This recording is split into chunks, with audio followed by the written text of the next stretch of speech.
Tonight was the final Spokane City Council meeting of 2020, and it was a busy one. Our political reporter, Casey Decker, breaks down the highlights of what they did and did not do.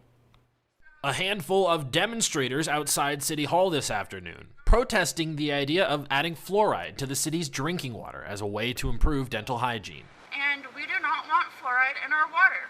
We've said no 3 times already, democratically.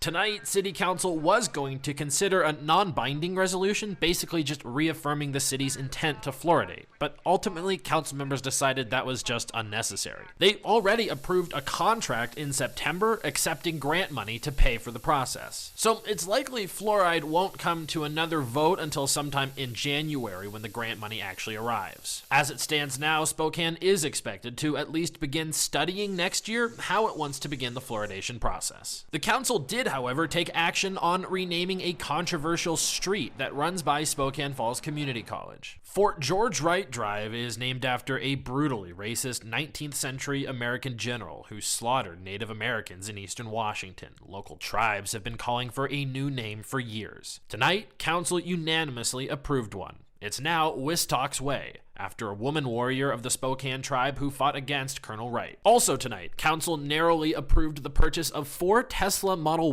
Ys for the Spokane Police Department. It'll cost the city about $100,000 per car, but Council President Brian Begg says it will save the city money in the long run. And finally, the council approved next year's budget. The council and Mayor Woodward have been negotiating for months, trying to figure out how to deal with a deficit that was caused by the pandemic recession. However, according to Beggs, this budget avoids layoffs, big cuts to services, or taking too much money out of reserves, though some reserves will be used. He says that's possible in part because of proactive measures taken earlier in the year.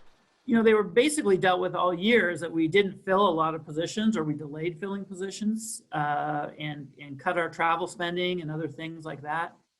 And also what helped is actually, although there was a steep drop in sales tax revenues for 2 or 3 months, then it started coming back.